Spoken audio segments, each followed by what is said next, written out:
तुम्ही उपमहापौर होते. तर त्यावेळची महानगरपालिका आणि आजची महानगरपालिका याच्यामध्ये काय फरक आहे? तुमच्यावर कुठेतरी आरोप होतो, की गणेश भोसलेंनी फक्त त्यांचाच प्रभाग विकसित केला, अहिल्यानगर शहराकडे दुर्लक्ष केलं. तुमच्या प्रभागामध्ये कोणती विकास कामं झाली आतापर्यंत? किती निधी आणला तुम्ही? काम नसतं केलं तर आतापर्यंत घरी बसवलं लोकांनी. इतके दिवस सहन केलं नसतं. म्हणजे आजपर्यंत तुमचा जो अनुभव आहे त्याच्यानुसार हे विकास कामं झालेली आहे. 100%. आमदार ह्या प्रभागामध्ये राहतात म्हणून ह्या प्रभागात जास्त विकास झालाय का?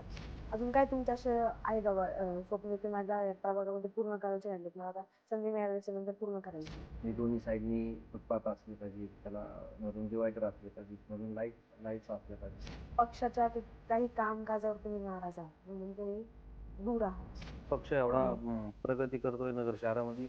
आज राष्ट्रवादी महत्वाचा पक्ष झालाय. दहशत म्हणा, गुंडगिरी या प्रत्येक गोष्टीमध्ये त्यांचे नाव येतं तर तुमचं सुद्धा नाव पुढे येईल. जे फॉर्म विड्रॉल केले तर तिथे सुद्धा दहशत केली, गुंडगिरी केली, फोन लावले, त्यांच्या घरी जाऊन बसले आमदारांचे माणसं.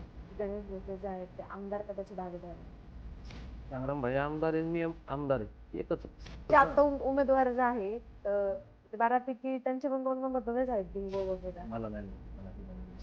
काय वाटतं तुम्हाला अहिल्यानगर शहरामध्ये अजित पवार राष्ट्रवादी काँग्रेसचे किती नगरसेवक निवडून? बहुमत आमचं राहणार आहे राष्ट्रवादीचे. तुम्हाला मी कदम वास्तव खबरमध्ये तुमचं स्वागत आहे. अहिल्यानगर महानगरपालिकेची रणधुमाळी आता सुरू आहे आणि आता निवडणूक ज्या आहेत आता शेवटच्या टप्प्यामध्ये येऊन थांबलेल्या आहेत. त्याचबरोबर अहिल्यानगरच्या सगळ्या ज्या निवडणूक ज्या आहेत प्रत्येक प्रभागामध्ये वेगळं समीकरण, वेगळं राजकारण, या सगळ्या गोष्टीवर आपण आज प्रभाग क्रमांक 14 मधून गणेश भोसले जे आहेत ते उपमहापौर होते यांच्याशी बातचीत करणार आहोत. सर, वास्तव खबरमध्ये तुमचं स्वागत आहे. कितवी निवडणूक तुम्ही लढवत आहात? ती 6वी निवडणूक आहे. 6वी निवडणूक आहे. 1996 ला मी पहिल्यांदा निवडून आलो. 6वी निवडणूक आहेत. तर कसं वाटतंय त्यावेळेच्या निवडणुका आणि आजची निवडणूक? जमीन आसमानचा फरक झालेला आहे. आजकाल तुमचं डिजिटल जास्त आलंय आता इलेक्शन मध्ये, त्याच्यावर जास्त इलेक्शन सुरू आहे. पहिला focus direct mouth to mouth राहायचा. मग आता इलेक्ट्रिक मीडिया आणि हे सगळं आलंय त्याच्यामध्ये, ते जास्त झालं. निवडणुकीमध्ये काय फरक वाटतो? निवडणुकीमध्ये काय, निवडणूक आहेत तशाच आहेत, त्याला काय. त्यावेळेच्या निवडणुका कशा व्हायच्या? त्यावेळेस अरुण काका जगतापही होते, कडिले साहेब होते, आज जे मोठे मातबर नेते अनिल भाई राठोड होते, आज ते नाहीयेत. मग आजच्या निवडणुकीकडे कसं पाहता तुम्ही? काय त्यावेळेस थोडं त्यांचा, मागच्या इलेक्शनला काका आमच्या बरोबर होते, त्यांचं पूर्ण लक्ष होतं, आणि यावेळेस संग्राम भैया पाहत आहेत. थोडी ती उणीव भासती. त्यांचं रोजचं लक्ष, विचारणं कुठं काय चाललं काय नाही, या सगळ्या गोष्टी काका स्वतःहून विचारायचे, फोन करायचे, तास 2-2 तास द्यायचे. पण तेवढं संग्राम भैयाला टाइम मिळत नाही ना, पूर्ण शहर पाहायचंय त्यांना. तर त्यांचा रोजचे रोज दिवसातून 3-4 फोन असतात. काही प्रोग्राम असला तर ते येऊन जातात, आणि आम्हीच त्यांना सांगितलं तुम्ही आमच्याकडे जास्त काही लक्ष देऊ नका. ज्या ठिकाणी आपले काही आवश्यकता आहे ज्या उमेदवारांना, तिथं तुम्ही जास्त लक्ष द्या. इथं आम्ही सक्षम आहोत, आम्ही त्यांच्या खांद्याला खांदा लावून काम करतो, इतक्या दिवसाचं सगळं पाहतोय, तर ते आपलं माहिती झालेलं सगळं. इतके इलेक्शन केले तर नवीन लोकांकडे लक्ष द्या, आम्हीच त्यांना जास्त सांगितलं. तरी पण त्यांचे 2-4 फोन असतात दिवसभर. म्हणजे अरुण काकांचा एक खूप मोठा सपोर्ट होता. आज त्यांची कोणी कुठेतरी भासते, भयांवर जबाबदारी आली आहे बऱ्यापैकी सगळ्या गोष्टी हँडल करण्याची. तुम्ही उपमहापौर होते, तर त्यावेळेची महानगरपालिका आणि आजची महानगरपालिका याच्यामध्ये काय फरक वाटतो? महापालिकाच, त्यात काय फरक, काय तसं काय नाही, आहे ते आहेच ना, त्यात काय फरक असं काय नाही. पालिकेमध्ये काय फरक राहणार? पण तुम्ही त्यावेळेस उपमहापौर होते, काहीतरी जबाबदाऱ्या होत्या, शहराच्या होत्या, पालिका हँडल केली. आज काय फरक वाटतो तुम्हाला? आज पालिका नाहीये आपल्याकडं, आता आम्ही उमेदवार आहोत. आज तर आम्ही नगरसेवक म्हणून सुद्धा नाही, आज इलेक्शन लढवतो. आता उद्या इलेक्शन झाल्यानंतर परत ते लोक जबाबदारी देणारच आहे, त्यात काहीच दुमत नाहीये. ते काय, ते आहेत, आपल्याला इतक्या वर्षाचं काम करण्याचा अनुभव आहे, इतके वर्ष आपण काम केलंय, त्याच माध्यमातून लोक आपल्याला निवडून देत गेले. काम नसतं केलं तर आतापर्यंत घरी बसवलं असतं लोकांनी, इतके दिवस सहन केलं नसतं.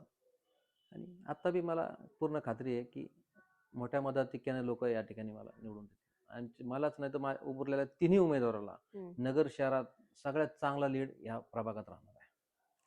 तुम्ही आता जसं की उल्लेख केला, काम नसतं केलं की मला घरी बसवलं असतं. प्रभागामध्ये आम्ही फिरलो, पाहिलं की बरेचशी कामं झालेली आहेत, म्हणजे तुम्ही तुमचा प्रभाग जो आहे तो चांगल्या प्रकारे विकसित केलाय. पण तुमच्यावर कुठेतरी आरोप होतो की गणेश भोसलेंनी फक्त त्यांचाच प्रभाग विकसित केला, अहिल्यानगर शहराकडे दुर्लक्ष केलं, असा आरोप होतो तुमच्यावर. नाही असं नाही काही. हे बघा आपण तुम्हाला स्टेशनला गेलं तिथलं ते अमरधाम आहे स्टेशनचं, हम्म, ते आपण त्या ठिकाणी विकसित केलं. एकदम दुरावस्था होती. एक दिवशी आम्ही तिथं मैतीला गेलो, सगळे तिथले पत्रे, तिथली दुरावस्था, तिथं बसायला जागा नाही. ते एकदम तिथं रूम ते सगळं बांधून एकदम सुसज्ज तिथलं ते केलं. परत आपल्या ह्या मोठ्या अमरधामला सुद्धा ते माझ्याकडं नाभिक समाज आले होते.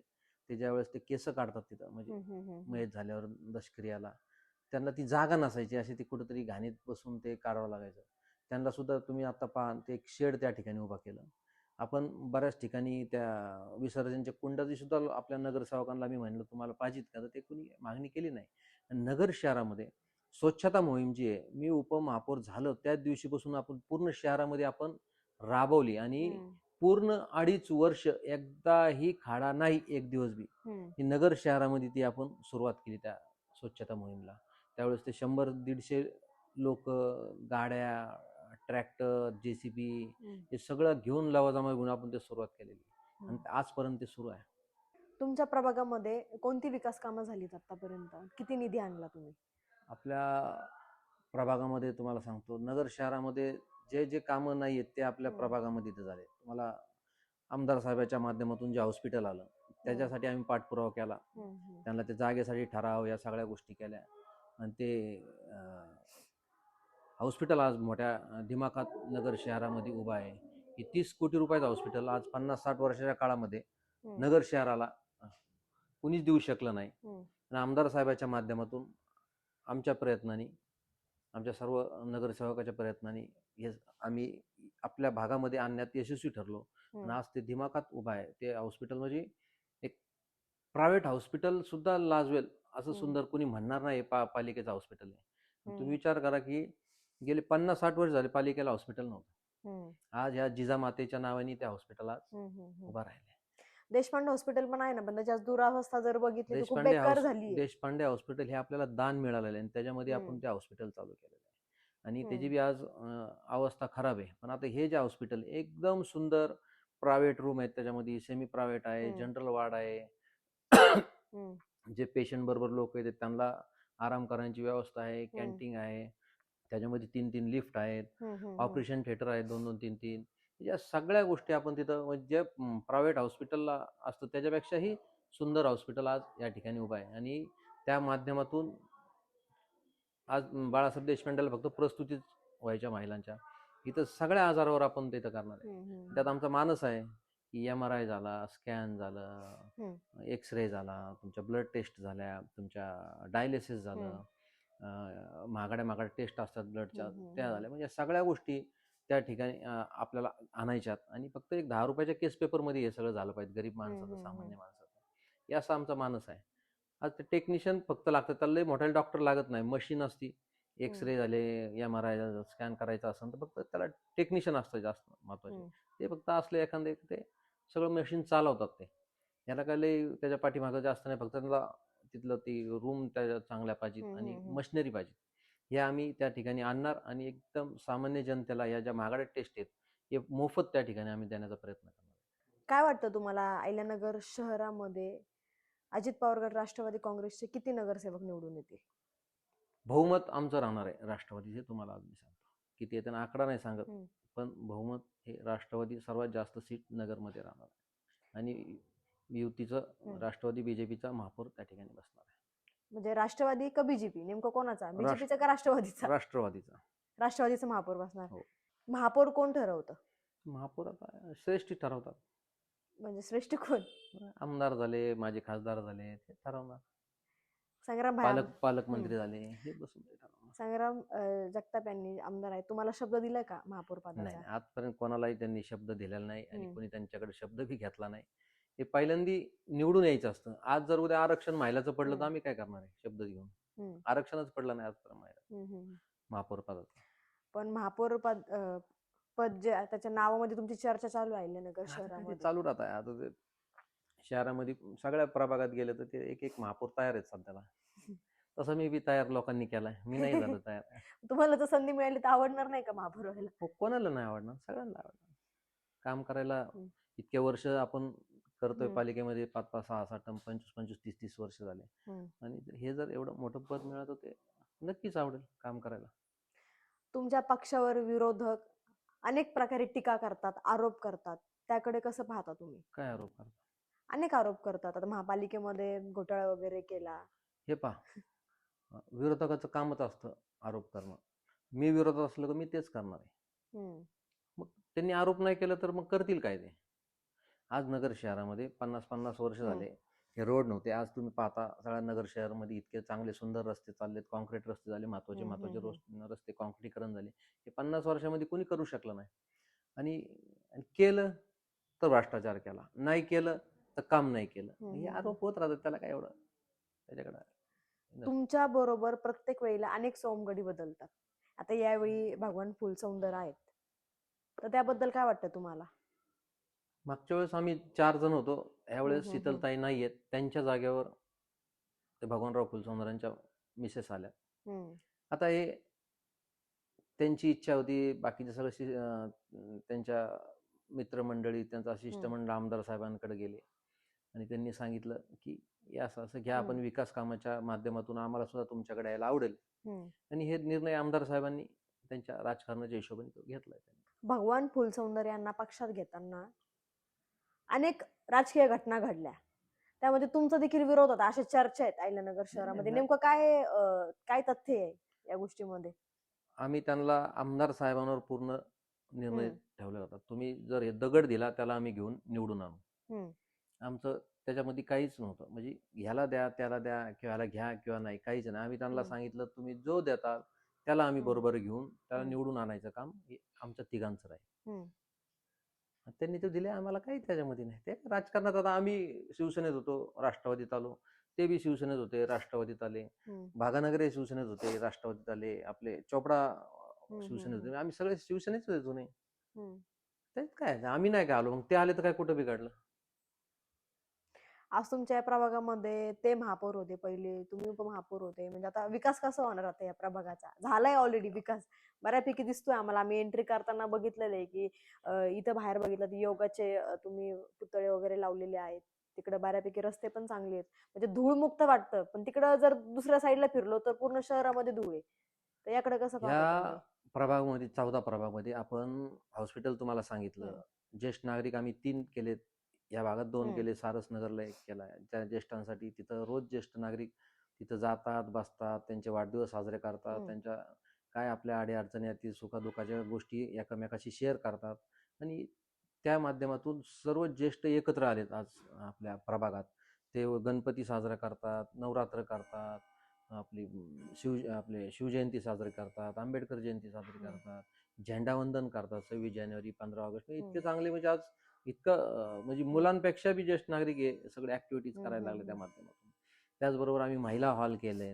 महिला हॉलमध्ये सकाळी लाफिंग क्लास चालतो, योगा चालतो, दुपारी भजनी मंडळी ज्या असतात महिला, त्यांचा सराव असतो, परत संध्याकाळी योगा असतो. म्हणजे त्या महिला हॉलचा कमीत कमी दिवसभरात 100-125 महिला त्याचा उपयोग आलाय. त्यांना बाहेर जिम करून दिली, गार्डन जिम. म्हणजे सगळं त्या माध्यमातून केलंय. परत आपण स्पोर्ट्स कॉम्प्लेक्स केलं, ते नगर शहरात नाही, नगर जिल्ह्यात बी नाही. किंबहुना मी तुम्हाला सांगतो, पुण्याच्या महापालिकेला सुद्धा असं स्पोर्ट्स कॉम्प्लेक्स नसेल. तुम्ही ते जाऊन शूट करा, तुम्ही पहा, इतकं सुंदर स्पोर्ट्स कॉम्प्लेक्स आपण ह्या आमदार साहेबांच्या माध्यमातून इथं उभा केलंय. त्यांनी आम्हाला भरभरून निधी दिला आणि एक एक कल्पना आपण टाकत गेलो की हे करायचं साहेब आपल्याला. आणि त्यांनी कायम सांगत गेले की तुम्ही जे सांगता ते चांगलं करताय, म्हणजे पैसे कुठंही वाया जात नाही किंवा चुकीच्या ठिकाणी वापरल्या जात नाही, हे आम्हाला खात्री आहे. त्यामुळे ते जे जे आम्ही सांगत गेलो तिथं तिथं ते पैसे आम्हाला उपलब्ध करून देत गेले. त्याच माध्यमातून आज नगर शहरामध्ये ज्या मुलाला, आपल्या पंचा मुलाबाळांना जर स्पोर्ट्समध्ये काही करिअर करायचं तर त्याला तिथं एक संधी झाली, त्याला ग्राउंड उपलब्ध झालेत. त्याला क्रिकेटचं टर्फ झालं, व्हॉलीबॉल झाला, खो खो झालं, बॅडमिंटन झालं, टेनिस झाला, तुमचा जॉगिंग ट्रॅक झाला, महिलांसाठी योगा हॉल झाला, मुलांसाठी एक आधुनिक जिम त्या ठिकाणी होतीये. हे सगळे ग्राउंड त्या 2 एकरच्या जागेमध्ये आपण बसवले आणि इतकं सुंदर त्या ठिकाणी झालंय की मी तर नगर शहरासह मी पुण्यात सुद्धा महापालिकेचं असं नसेल इतकं सुंदर आपल्या प्रभाग 14 मध्ये झालंय. असेच कामं फाउंटन, म्युझिकल फाउंटन जिल्ह्यात कुठं नाही ते आपल्या प्रभाग 14 प्रभागामध्ये मध्ये झाले इथे. म्हणजे अशा महत्वाच्या गोष्टी हे जे सुशोभीकरण केलं तुम्ही आयटीआयचं ते पाहिलं असेल ती भिंत नगर शहराचं जे जुनं वैभव आहे आपलं ते सगळं आपण त्या भिंतीवर साकारलं. इतकं लोक येऊन त्या ठिकाणी सेल्फी काढतात, फोटो काढतात, लग्नाचे जे प्री वेडिंगचे शूट असतात ते करतात. तुमचं त्या शिल्पा गार्डनचा जो समोरचा रोड आहे तिथं तुम्ही कधी जा कंटिन्यू तिथं फोटोशूट चालू असतो. लग्नाचे, मुलांचे, हे जे त्याचे सगळं सुरू असतो. बऱ्याचदा तुम्ही इंस्टाग्रामवर त्या क्लिपामध्ये ते आमचा रोडच आहे. म्हणजे इतके सुंदर सुंदर रोड आपण या भागामध्ये केले. परत त्याच सगळ्यात महत्वाची गोष्ट आता महिन्यापूर्वी आम्ही अभ्यासिका उभा केली. नगर शहरामध्ये प्रायव्हेट आपली पालिकेची जाऊ द्या पण प्रायव्हेट सुद्धा अभ्यासिका त्या पद्धतीची नाही. इतकी सुंदर अशी अभ्यासिका केली की त्या माझ्या डोळ्यासमोर एकच माणूस होता की गरीब घरातला मुलगा, सामान्य घरातला मुलगा. चांगले चांगले घरातले मुलं एसी मध्ये बसून अभ्यास करतात. पण एक गरीब घरातले मुलं, सामान्य घरातले मुले एसी मधून बसून अभ्यास केला पाहिजे असा आपला माणूस होता. आणि ती अभ्यासिका उभी केली. आज तुम्ही जाऊन पहा तिथं शूट करा की एकदम सुंदर अभ्यासिका झाली. मुलं त्या ठिकाणी अभ्यास करतात. आणि ते 4 दिवसामध्ये सीट पूर्ण फुल झाले त्यांचे तिथले. आणि आम्हाला मागणी यायला लागली आम्हाला जागा पाहिजे. आमचा 12वीला मुलगा आहे, आमचा इंजिनिअरिंगला मुलगा आहे, आमचा मेडिकलला मुलगा, आमचा स्पर्धा परीक्षेमध्ये त्याचा अभ्यास करतोय. म्हणजे आज 4 दिवसात फुल झालं आणि बाकीचे आपल्या प्रभागातले बाकीचे लोकांचे फोन येत आहेत. त्याच्याबरोबर मग ते वरच्या मजल्यावर आम्ही खालच्या मजल्यावर सुद्धा आम्ही त्याचं काम सुरू केलंय की खाली सुद्धा परत तितकेच मुलं त्याच्यात बसतील. आणि मग एक वरच्या मजल्यावर मुली आणि खालच्या मुलावर मुलं अशी 2 हे करणार आहे. म्हणजे आज आम्हाला कळालं की त्याची किती आवश्यकता आहे. काही लोकांचे छोटे छोटे घर आहेत, रॉ हाऊसिंग मध्ये राहतात, छोट्या छोट्या घरात राहतात. जुना घरामध्ये जागा नसती, घरात माणसं जास्त असतात, डिस्टर्ब होतो अभ्यास करताना. आणि मी पाहतोय ते मुलं इतकं एका घरात आणि 8-8, 10-10 तास अभ्यास करतात एका ठिकाणी बसून. ते घरात एवढा अभ्यास होऊ शकत नाही. अचानक कुणीतरी येतं, उठावं लागतं. आणि इतकं सुंदर आपला अभ्यासिका या आपल्या प्रभागासाठी उपलब्ध झाली. तशीच अभ्यासिका आता पुढच्या काळामध्ये त्या सारस नगरला आम्ही उभा करणार आहे. तुमच्याच प्रभागामध्ये आमदार राहतात संग्राम भैया जगताप. आमदार ह्या प्रभागामध्ये राहतात म्हणून ह्या प्रभागाचा जास्त विकास झालाय का? असं काही नाही. त्याला काय असतं, एक माणसाची इच्छाशक्ती असते. सगळ्या मुलांना काय वाटतं, सगळ्या पालकांना वाटतं, आपल्या मुलांना वाटतं, विद्यार्थ्यांना की आपला पहिला नंबर आला पाहिजे, दुसरा नंबर आला पाहिजे, तिसरा नंबर आला पाहिजे शाळेमध्ये. पण तेवढं त्याचं आकलन तेवढं त्याचं झालं पाहिजे, तेवढा अभ्यास झाला पाहिजे. आम्ही 25-25 वर्ष 30-30 वर्ष त्या ठिकाणी करतोय. तसं ते आपल्याला तेवढा अभ्यास झालेला आहे आमचा. कोणचा निधी कसा आणायचा, कसा ठराव करायचे, काय करायचे. आणि ह्या सगळ्या नगरसेवकांना वाटतं आपले रस्ते चांगले असावा, आपल्या प्रभागात सगळ्या सुखसुविधा असावा. पण ते आणता आलं पाहिजे, हा महत्वाचा विषय. तिथं ते भांडता आलं पाहिजे, ते आयडिया त्यांना आल्या पाहिजे, तो कसा आणायचा ते करता आलं पाहिजे. निधी आल्याला काही लोकांना कळत नाही, कधी गेला तो बी समजत नाही. ते गेल्यानंतर महिन्याभराने याचा अर्थ निधी आला होता, ते संपला, कधीच गेला. पण आम्हाला त्याच्या अगोदरच कळतं, निधी यायच्या अगोदर आम्हाला कळतो निधी येणार आहे. मग काही लोकांना निधी संपल्यावर कळतं की निधी आलाय. म्हणजे हा महत्वाचा मुद्दा आहे की काम सगळ्यांना वाटतं करूशी, पण तो करता आला पाहिजे, तो निधी आणता आला पाहिजे. हा मुद्दा महत्वाचा आहे. म्हणजे आजपर्यंतचा तुमचा जो अनुभव आहे त्याच्यानुसार विकास कामं झालेली आहेत 100%. जे भगवान फुलसुंदर आहेत त्यांना नेमकं इकडे पक्षामध्ये पक्षांतर करण्याचं असं परस्पर कारण काय असेल? त्यांना वाटलं या विकास कामामध्ये आपण सामील व्हावा म्हणून ते आले. त्यांचं बी तोच त्यांनी सांगितलं की बाबा इतका चांगला विकास तुम्ही करताय तर माझा सुद्धा विकास कामाला काही नाहीये. आणि त्याच्यामुळे ते आले, विकास कामाला डोळ्यासमोर ठेवूनच ते आले, बाकी काय. सारसनगर भागामध्ये आजही टँकरने पाणी पुरवठा करावा लागतो. आज टँकर एकही त्या सारसनगर मध्ये सुरू नाही. हे लोक जे सांगतायत ना, आज आपल्या सारसनगर भागामध्ये एकही टँकर नाही, सगळ्यांना नळानेच पाणी येत आहे. आपल्या गेल्या अनेक वर्षापासून बुरुड गावचा कचरा डेपो जो आहे तो प्रश्न प्रलंबित आहे. तो कधी मार्गी लागणार आहे? कोणचा कचरा डेपो? बुरुड गावचा कचरा डेपो. तो बुरुड आपला हातीत नाही, ते पालिकेच्या आपल्या बाहेर आहे. तो एक कचरा डेपो इथं होता, मी ज्यात राहतो ना इथं महापालिकेचा कचरा डेपो होता नगर शहरातला. आणि 10-20 फूट कचऱ्याचे ढीग होते इथं. मी उपनगराध्यक्ष होतो त्या काळात, पालिका असताना. त्यावेळेस आपण ठराव केला आणि तो कचरा डेपो हलवला. आणि कचरा आम्ही त्या ग्रामपंचायतचा ठराव केला की त्यांची काही हरकत नाही म्हणून पूर्ण सभेची त्यांची ठराव केला, तिथल्या तो ठराव घेतला, तिथली जमीन विकत घेतली बुरडगावची, आणि हा सगळा कचरा डेपो तिकडं हलवला. मी उपनगराध्यक्ष होतो नगरपालिका असताना, त्यावेळेस तो ठराव केला. त्याला मी सूचक अनुमोदक, मी आणि किशोर डागोले त्या पत्राला. आणि नंतर भगवान फुलसौंदर आले, त्यांच्या काळामध्ये हा जी जमीन पालिकेच्या ताब्यात होती ती हस्तांतर मालकांना केली.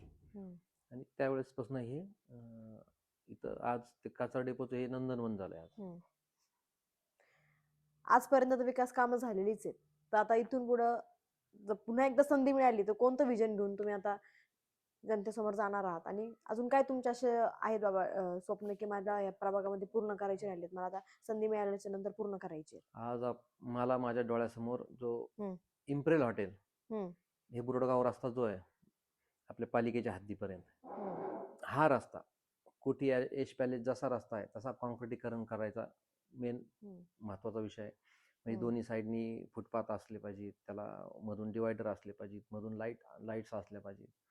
हा मानस आम्ही ह्या पुढच्या 5 वर्षामध्ये, हा महत्वाचा आणि मोठा रस्ता आहे, हा रस्ता आम्हाला पूर्ण करायचा आहे, जेणेकरून कुणी त्या आतमध्ये बुरडगाव रोडला प्रवेश केला तर त्याला वाटलंच नाही पाहिजे हा बुरडगाव रोडला आपण चाललो. म्हणजे इतकं सुंदर रस्ता, महत्वाचा काम, जेणेकरून ह्या प्रभागाचा पूर्ण चेहरा मोहरा बदलणार आहे आणि इथं लोकांची लाईन लागणार आहे. आणि ह्याच्यात तो रोड झाल्यानंतर इथं व्यापार सुद्धा वाढणार आहे, चांगले चांगले दुकान येतील, मॉल्स येतील, व्यापारी वर्ग सुद्धा या भागातील. ह्या पद्धतीचा रस्ता ह्या बुरडगाव रोडला आपण करायचा, तो मानस आहे. कायम तुमचा जो प्रभाव आहे तो दहशतीखाली राहिलाय असं तुमचे विरोधक तुमच्यावर आरोप करतात, याकडे कसं पाहता तुम्ही? आता मी दहशत मोडून निवडून आलेलो आहे, माझ्यावर कोणची केस नाहीये, काही नाही. आता तुम्ही पाहिलं त्याच्यात येतंय तुमच्या ज्यावेळेस आपण फॉर्म दाखल करतो तर त्याच्यामध्ये आमच्यावर एकही केस नाहीये, काही नाही, काही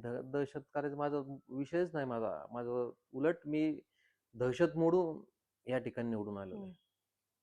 मध्यंतरी माझ्याकडं सामान्य घरातली, गरीब घरातली महिला सुद्धा कधीही माझ्या घरात येऊ शकते, येतात, काम सांगतात, डायरेक्ट किचन पर्यंत येतात. आमचे म्हणजे आयुष्य इथं गेलंय, आमच्या आजोबापासून, पणजोबापासून, वडील, आम्ही, आता आमची 4-4, 5-5 पिढ्या गेल्यात. आमच्या सर्वांशी आमची नाळ जोडलेली, आमचे घरोबाचे संबंध आहेत. त्याच्यामुळे कोणाला गणेश भोसले म्हणलं तर कोणालाच काही वाटणार नाही. त्या इथं दहशत असते तर हे सगळं व्यापारी समाज आजूबाजूला राहायला आलेला, सगळ्या नगर शहराचा व्यापारी समाज इथं राहतोय, ते आलेच नसते. इतके रेट्स हे जागेचे झाले ते झालेच नसते दहशत असते तर. आता मध्ये चर्चा होत्या की पक्षाच्या काही कामकाजावर तुम्ही नाराज आहात म्हणून तुम्ही दूर आहात, अशा चर्चा आहेत. नाही, पक्षाचं कोणतं कामकाज, मी पक्षाचं काम पाहतच नाही ना, माझं काय संबंध आहे त्याच्यामध्ये. पक्ष चालवणारे पदाधिकारी असतात, ते करतात. मी कुठं दूर नाही, लांब नाही, मी रोज बरोबर आहे आमदार साहेबांबरोबर. तसं काय नाही. तुम्हाला मी पहिल्यांदा ऐकलंय तुमच्याकडनं. चर्चा आहे आमच्या तुमच्या विरोधकांमध्ये. माझं काय नाही, काही कारणच नाही. तुम्ही उलट पक्ष एवढा प्रगती करतोय नगर शहरामध्ये, आज राष्ट्रवादी महत्वाचा पक्ष झालाय. नाराज व्हायचं काय, आमचे मित्र संपतराव पक्ष पाहतात सगळं, ते अध्यक्ष, ते माझे खास मित्र आहेत. ते एकही कार्यक्रमाला महापौरच्या रेस मध्ये आहेत ना, ते पण आहेत ना, ते मित्रच आहेत ना माझे. तुम्ही आहात, संपत बारसकर आहेत, आता भगवान फुलसौंदर पण आलेले तिकडं महापौरच्या रेस मध्ये. नाही, आहेत ना, मग सगळे मित्रच आहेत आपले. आमचे संपतराव झाले, ते माझे खास मित्र आहेत आमचे एकदम. कुमार भाऊ झाले वाकळे, आवी तात्या झालेत, आम्ही बरोबर राहतो. आणि हे सगळ्यांना समजते की हे पद एकाला मिळणार असतं, हे ज्याच्या नशिबात असेल त्याला भेटणार आहे. म्हणून काय आम्ही आता 25-25, 30-30 वर्ष झाले आपण काम करतो, म्हणून काय ते कुठं रुसून बसणार आहेत का, कुठं नाराज होणार, या गोष्टी नसतात. ते ज्याच्या नशिबात असतं ते जात असतं. महानगरपालिका प्रशासनाचा कारभार तुम्ही पाहत होते, तो कशा पद्धतीने तुम्ही हाताळत होते, कशा पद्धतीने तुम्ही पाहत होते? आजचे जे महानगरपालिकेचा जो कारभार आहे याबद्दल तुम्हाला काय वाटतं? ह्या 2 वर्षाच्या काळात तिथं त्यांच्यावर अंकुश ठेवणारा कोणी नव्हता. आणि मग या सगळ्या ह्या लोकांच्या अधिकाऱ्यांचं तिथं मनमानी चालू होती. त्याच्यामुळे लवकर लवकर लोकांचे कामं होत नव्हते, जे जायचे त्यांना टाळाटाळ व्हायची. तिथं पदाधिकारी असले तर लोक आमच्याकडे डायरेक्ट येतात तिथं आणि मग ते पटकन काम मार्गी लागतं. पण ह्या मधल्या काळात 2 वर्षात एकदम लोकांचं कामाचं एकदम हे झालेलं आहे की कामच होत नाही तिथं जातात तर. आमदार संग्राम जगताप सुद्धा ह्याच प्रभागामध्ये राहतात. ते देखील नेतृत्व करतात. अहिल्यानगर शहरामध्ये अशी चर्चा आहे, तुमच्या विरोधकांमध्ये अशी चर्चा आहे की या प्रभागामध्ये सुद्धा ते नेतृत्व करतात. पुढं दहशतचा मोठा प्रश्न आहे की दहशत म्हणा, गुंडगिरी म्हणा, या प्रत्येक गोष्टीमध्ये त्यांचं नाव येतं किंवा तुमचं सुद्धा नाव पुढे येतं. याबद्दल काय वाटतं तुम्हाला? तुम्ही एखादा तरी किस्सा सांगता का नाही का बाबा इथं दहशत केली, हे लोक काय केलं, हे काय विरोधकांचं कामच असतं. विरोधकांचं कामच असतं. तुमचे जे 5 नगरसेवक आहेत, 3 बीजेपीचे 2 राष्ट्रवादीचे, ते बिनविरोध निवडून आले. की त्यामध्ये सुद्धा अनेक चर्चा आहेत की जे फॉर्म विड्रॉल केले तर तिथं सुद्धा दहशत केली, गुंडगिरी केली, फोन लावले, त्यांच्या घरी जाऊन बसले आमदारांचे माणसं. बर का, तुम्हाला आम्ही सांगतो की आपल्या प्रकाश भागानगरी आमच्या प्रभागामध्ये बिनविरोध झालेत. तो माणूस साधा काय करतो, पानाचं दुकान, त्याचं पान टपरी, त्याची एक छोटस कढीवड्याचं दुकान आहे. साधा सिंपल माणूस आहे तो. त्याच्या जागेवर मी बिनविरोध व्हायला पाहिजे होतं तशी दहशत असती तर. पण हा साधा माणूस बिनविरोध झाला, जेणेकरून एक काम बोलतंय, रोज लोकांशी संपर्क आहे, रात्रंदिवस ते पळतात, काम करतात. दहशत असती तर मी बिनविरोध झालो पाहिजे होतं तुम्ही म्हणतात. तो एकदम साधा माणूस आहे ना. साधे माणसं जर बिनविरोध होत असतील तर ही दहशत कशी मानायची? त्याच्या बॅकग्राऊंड त्यांचं असं काही नाही, राजकीय नाही, त्यांच्याकडे पैसे नाहीत, काय दादागिरी करणारे माणसं नाही. म्हणजे युती आहे राष्ट्रवादी भाजप, तर यांचेच कसे बिनविरोध 5 झाले? आता कामांमुळे झाले. तुम्ही नगर शहरामध्ये तुम्ही जर गेला तर आज प्रभाग क्रमांक 14चं नाव तुमच्या युट्यूबवर, तुमच्या इंस्टाग्रामवर बरेच नगरसेवक, बरेच विरोधक मी ऐकलंय की प्रभाग 14 सारखं काम करत नाही ते लोक, तिथं कसे काम झाले. म्हणजे हे सांगतात म्हणजे खरं काम झाले ना आपल्या प्रभागामध्ये. म्हणजे ते बोलतायत हे इथले आमचे नगरसेवक प्रभाग 14 सारखं काम करत नाहीत, तिथं कसं काम झालं. बरेच तुम्हाला मी दाखवून त्याच्यावर. बरोबर आहे. अहिल्यानगर शहरामध्ये बरीच तुमची चर्चा आहे की तुम्हाला फार असं काही, जी निवडणूक आहे आता काही पळायची फार काही गरज नाहीये, काम ऑलरेडी झालेले, तुम्ही निवडणुकीच्या दृष्टिकोनातून पाहत नाही. विकास कामं भरपूर झालेली तुमच्या प्रभागामध्ये आहे. अहिल्यानगर शहरामध्ये चर्चा आहे बऱ्यापैकी या सगळ्या गोष्टींची. तुम्ही उपमहापौर असताना तुमच्यावर अनेक टीका झालेल्या आहेत. काय टीका झाल्या? निधी वाटपावर टीका झालेली आहे किंवा तुमचं जे काही विकास काम आहे तर ती फक्त कागदावरच राहिली आहे, अशा देखील तुमच्यावर तुमचे विरोधक टीका करताय. कशी कागदावर राहिली? तुम्हाला जे विकास कामं करायची होती ती फक्त बोलण्यातनं आणि तुमच्या कागदांवरच राहिली आहे, तुम्ही ती काही केली नाही प्रत्यक्षात. अहो, त्यावेळेचे महापौर पहा आणि मी उपमहापौर पहा, त्यांचा प्रभाग पहा, माझा प्रभाग पहा, याच्याहून महापौरकडे जास्त कामं झालीत का उपमहापौरांकडे झाली? हे आमच्या या 13-14 प्रभाग दोन्ही पहा या भागातले, आणि त्याच्यावर तुम्हीच ठरवा कामं झालीत का नाही झालीत. आज माझे भागातले सर्व नागरिक, महिला, ज्येष्ठ नागरिक, मुलं, हे कुठं जा तुम्हाला हे विरोध तर मोदीला बी असतो, मोदींच्या विरोधात लाखो मत आहेत. गणेश भोसले तर काही साधा माणूस आहे. शरद पवारांच्या विरोधात असतो, अजितदादांच्या असतो, फडणवीसच्या विरोधात लाखो मत आहेत. तर ते हे विरोधात मत तर काय असतात ना, सगळ्या गोष्टी सगळेच आपले नसतात, आणि ते असायला बी पाहिजेत, जेणेकरून ते माणूस बी नीट चालतो. आणि बिनविरोध मी झालो असतो तर मला समजलं नसतं की मला किती लोक लाईक करतात, किती लोक डिसलाईक करतात. आणि आपल्या कामावर जे लोक खुश आहेत ते आपल्याला मतदान करतील, जे आपल्या लोकांना जे माझ्या कामावर नाराज आहेत ते विरोधात मतदान करतील. म्हणजे ते बी खुश होतील राग मतदान करून, आणि जे आपल्याला मानतात ते खुश होतील की आपल्या माणसाला मतदान केला. हे मतदानच झालं पाहिजे, सगळ्यात दोन्ही बी खुश राहिले पाहिजेत. तुम्ही आमदार पदाचे दावेदार मानले जातात. माझं तर आमदाराशी काय, मी महापौरचा दावेदार आहे, मी आमदारचा दावेदार आतापर्यंत नाही झालोय कधी. कारण त्याला मोठी त्याला संघटन लागतं, पक्ष तर आहेच, पण मोठं संघटन लागतं आणि ते आपलं नाहीये, ते आपल्या डोक्याच्या बाहेरचा विषय आहे. मी महापौरचा दावेदार नक्कीच आहे, ते सांगतो मी. तुमची कामं पाहता, तुमचा ऑरा पाहता, तुमच्या आतापर्यंत तुम्ही उपमहापौर होते, या सगळ्या गोष्टी पाहता अहिल्यानगर शहरामध्ये चर्चा आहे की गणेश भोसले जे आहेत ते आमदार पदाचे दावेदार आहेत. संग्राम भाई आमदार आहे, मी आमदार आहे, एकच आहे, दुसरं काहीच नाही. ते आमदार आहे, मी आमदार आहे. मी काय आमदार नाही समजत नाही, ते आमदार आहे, मी आमदार आहे. म्हणजे एवढं आमचे संबंध आहेत, एवढे आमचे रिलेशन आहेत, म्हणजे मी आमदाराच्या कमी समजतच नाही ना. आपण ज्यांना जे जे सांगतो त्या गोष्टी काय ते लक्षात घेतात. त्यांचं ते लहानाला त्या पद्धतीने मान देतात, वयस्कर मंडळी त्या पद्धतीने मान देतात, आमच्यासारख्याला त्या पद्धतीने मान देतात. ते सगळं आणि चांगला माणूस आहे आणि उगाच कुठंतरी रेसमध्ये जायचं, कुठं काहीतरी करायचं, हे माझ्या पहिल्यापासून आयुष्यात मी कधी केलं नाही. 25 वर्ष मी शिवसेनेत राहिलो, शहर प्रमुख राहिलो 12 वर्ष. आणि त्यावेळेस सुद्धा जे अनिल भैया राठोड होते, त्यावेळेस मी करू शकलो असतो, पण नाही. आपला एक हे असतं की नाही, आपण ज्या माणसाच्या पाठीशी आहे त्याच्या पाठीशी आपण खंबीरपणे राहिलं पाहिजे. मी असं एवढा काय महत्वाकांक्षी नाही. मी एक साध्या, माझे वडील सर्व्हिसवाले माणसं आहे आणि त्यांच्या घरातून मी हे आपण ह्याच्यामध्ये उतरून आपण आतापर्यंत 25 वर्ष 30 वर्ष लोकांनी आपल्याला झेललंय. बस झालं, हेच लय झालं. मी तर म्हणतो मी ही टर्म सुद्धा मी शेवटची करल, पुढे इलेक्शन मी नाही, काय किती वर्ष करायचं तेच ते. तुम्ही शिवसेनेमध्ये होते, भगवान आमदारकी तर लय बाजूला राहिली, मी नगरसेवकच शेवट करू शकतो मी यावेळेस. तुम्ही शिवसेनेमध्ये होते, भगवान फुलसुंदर पण शिवसेनेमध्ये होते. नेमका अशा देखील चर्चा आहेत की संग्राम भाया जगताप यांना या प्रभागामध्ये राष्ट्रवादीचे उमेदवार मिळत नाही का, ते शिवसेनेचेच उमेदवार का नाही नाही, आम्ही आज नाही आलो, आम्ही 10 वर्ष झालेत आम्हाला इथं येऊन. मी शिवसेनेतून नाही आलो, मी शिवसेनेतून मनसेत गेलो, मनसेत 2 वेळा निवडून आलो इंजन, रेल्वे इंजनवर. तिकडनं मग आमदार साहेबांच्या त्या माध्यमातून आमची मन जुळली, कामं एकत्र केली आणि त्यांना 2 वेळा आपण महापौराला पाठिंबा दिला. मनसेत असताना 2 वेळा ते महापौर झाले, त्यावेळेस दोन्ही वेळेस गणेश भोसले त्यांच्या पाठीशी होते, मतदार होते.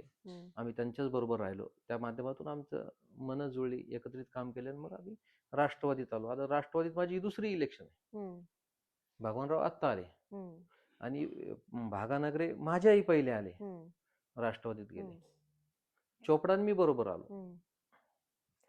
तरुण पिढीमध्ये तुमचं नाव बरंचसं ऐकलं जातं की गणेश भोसलेंचं काम चांगलं आहे, ते तुमच्याकडे एक वेगळ्या नजरेने पाहतात, एक चांगल्या नजरेने पाहतात.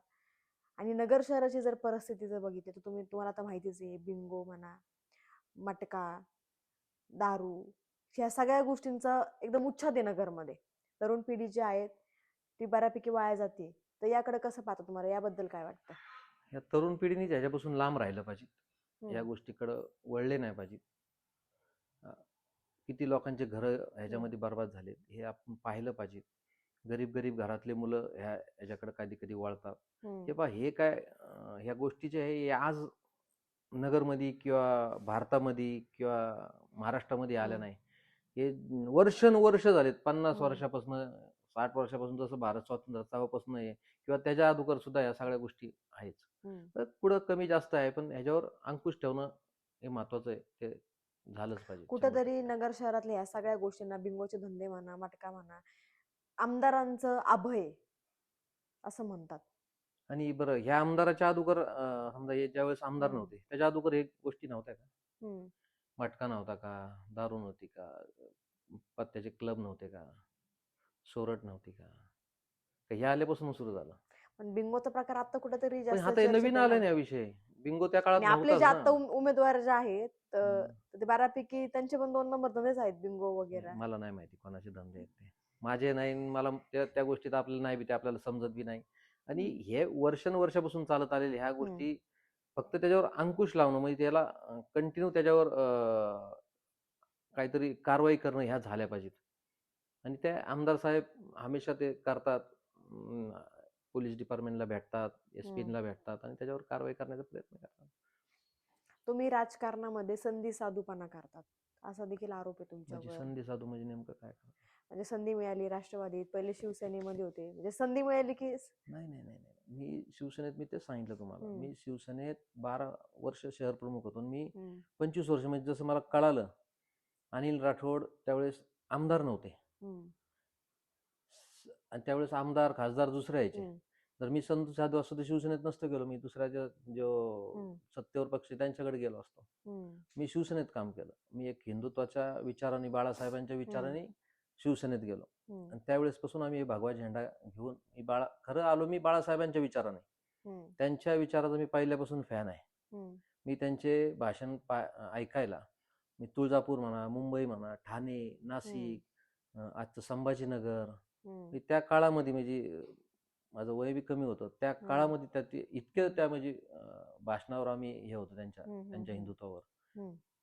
आणि त्या माध्यमातून आम्ही आलेलो आहे. अनिल राठोड आमदार केलं उभे राहिले, तर आम्ही त्यांच्याबरोबर सुरुवातीला पहिल्या दिवसापासून होतो. तर त्यांना वाटलं नव्हतं हे आमदार होईल, की आम्हाला वाटलं नव्हतं हे आमदार. ते साधी पावभाजी दुकान होते. आणि संधी साधू असतो तुम्ही त्या दिवशी आम्ही दुसऱ्या आमदाराबरोबर काम केलं असतं, दुसऱ्या ह्याच्यावर आम्ही एक पण हिंदुत्व म्हणून त्यानंतर केलं. संग्राम भाई आमदार नाही, झाल्याच्या नाही, नंतर तुम्ही इकडे ऐका आले. ना, मग त्याच्यानंतर मनसेत गेलो. मनसेत काय होतं, कोण आमदार होत तिथं, कोण खासदार होतं, कोण मंत्री होतं. 10 वर्ष 2 टर्म आम्ही तिथं मनसेत काढले. त्या शिवसेनेत बी कोणी नव्हतं, आमदार, खासदार, मंत्री, तिथं काम केलं. मनसेत बी कोण नव्हतं, तिथं काम केलं. आणि संग्राम भाई आले तेव्हा ते बी सत्तेत नव्हते, त्यावेळेस काम केलं आम्ही त्यांच्याबरोबर. संधी साधू असतो तर आम्ही कंटिन्यू सत्तेच्या माणसाबरोबर गेलो असतो आम्ही. आता तुमच्या प्रभागामध्ये तुमचे जे विरोधक आहेत त्याबद्दल काय वाटतं, कुठेतरी या फाईट बद्दल काय वाटतं तुम्हाला? कुठेतरी नाही जर मला का- काहीच त्याचं म्हणजे हे नाही, फाईट बीट काही नाही, काहीच नाही. जनता तुम्हाला परवा दिवशी दाखवेल काय ते, तुम्हाला मतपेटीत दिसेल तुम्हाला.